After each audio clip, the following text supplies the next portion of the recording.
What's up, guys? My name is Victor and welcome to my YouTube page, which is all about helping people navigate their awakening process.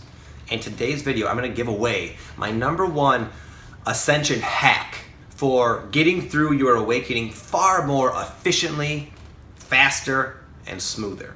It took me like 7.5 years to finally discover this. This hack is very simple. Almost all of your problems, all of the cycles, the repeating cycles, the re-emerging themes that cause challenge or stress in any way, 99% of them stem from your parents and have really nothing at all to do with you. But when you come into this world, unconsciously, you go about your life being raised by unconscious people, immersed in their karmic energy, because your parents are doing the same things that their parents did, and so on down the line, and you just kind of get caught up in this undertow of karmic baggage. And it's so confusing because it starts with you simply being immersed in their energetic states at all times as you grow up with them, and it kind of wears off on you and it becomes just part of who you are. You no longer have the pure little baby you and then them. It's no longer a discernible thing. You kind of blend with them and carry that into your life. And these energetic states that they have, that you've absorbed, begin to play out in your life, and you have events and life circumstances. And that's the trap, because then you associate these energy states, which initially stemmed from your parents, you associate them with the manifestations of them. But what came first, the chicken or the egg? The energy states preceded the life events. Because you're so young, you don't remember absorbing them. You associate the life events, the addictions, the problems with relationships, the never being able to have enough money, the fear of success, the fear of failure, all these different typical human life themes that some of them you have most likely. Again, they started from the energy. And because you've played them out over and over in your life, you think that the energy, that feeling, those emotions are there because of the events, but it's not.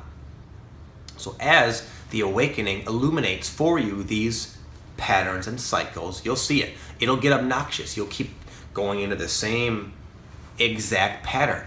And these cycles are happening a lot faster. Where, say, a human being 200 years ago might have experienced one little pattern, cycle, once or twice in their life, you're going to have it over and over and over and over and over and over again. It'll be very obvious. It'll get frustrating. You'll say, why does this keep happening to me? Because you haven't figured it out yet. But my hack, look to your parents. When you experience one of your life cyclical themes that is challenging and negative, something you kind of don't want to keep experiencing and falling into, sit back, take responsibility for it. Know that it's not that you're unlucky, not that the universe has it out for you, not because of anything outside of you. Don't look out there.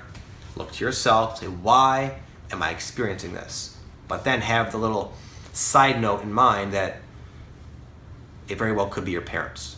And oftentimes, if you do that, you will see these same patterns are the same patterns your parents play out in their life. There might be different props, there might be different scenarios, but essentially, as you become more sensitive and awakened, you'll be able to really sense and differentiate between energetic states, and you'll be able to see or sense the pattern within them.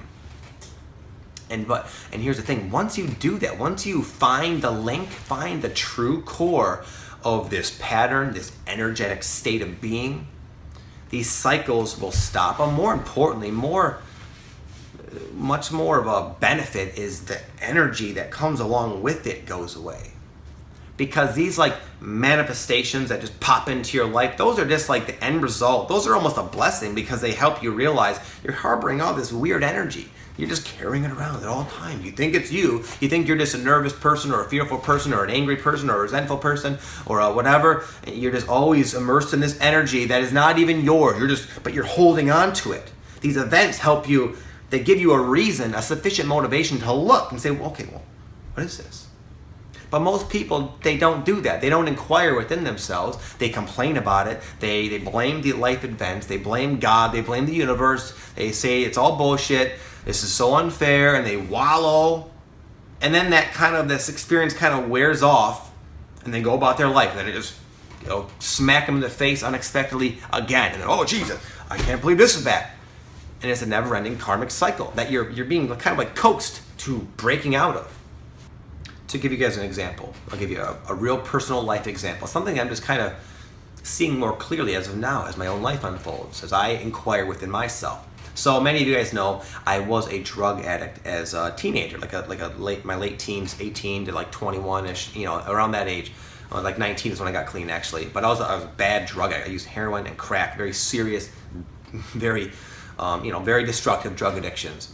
And I assumed that my addiction was because I got caught up with heroin, because it just kind of fell into my lap. I didn't really seek out heroin. It just sort of, the way it transpired in my life was it just kind of fell into my lap. It was like one little thing led to another, and before you know it, I was in a situation where it made some sense to me to just give it a try, and I really didn't know how addictive it was. But it's very addictive. So after a week of just kind of partying with it with my buddies, we were all kind of new to it. It wasn't really a big epidemic at that point.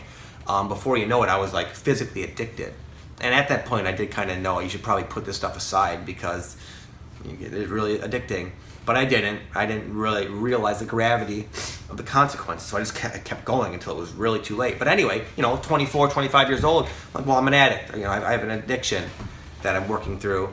And it's because I got caught up with heroin. No, I had that precursor type energy from my mom. She wasn't an addict. My parents didn't really drink or do drugs or anything. They were pretty on the surface, very normal people. But my mom is you can label her as like a food addict in a way. She's like obsessed with sweets. She has a sweet tooth. It's a very common thing, but it's a very dysfunctional behavior pattern. I remember as a kid, she would just always be doing these puzzles and eating like popsicles. It's ways to distract. It was ways to escape the moment. She'd have like a dozen popsicles and do these stupid little puzzles or watch TV. She's eating ice cream very unconsciously. And I was kind of like that younger too. I didn't think much of it, and I was always in shape, so I worked out, so it didn't really affect me. Where I say, "Wow, you have a problem." I was still kind of lean. But I had these compulsion, this energy of compulsion, this energy of wanting to escape. And once I happened to find something that really worked very well for escaping all your emotional drama and baggage, like heroin, it was like a match made in heaven. But that energy that I just absorbed, I didn't come into this world with addiction, compulsion, energy. No, I was a pure little vessel, just like all of us. But because I was immersed in the karmic, energetic patterns of my parents, I just unconsciously played that out in my life. But as long as I keep looking to the phony source of it, if I would have never done heroin, if I just took away from heroin, the addiction will go away. No, that energy is still, aspects of it are still with me.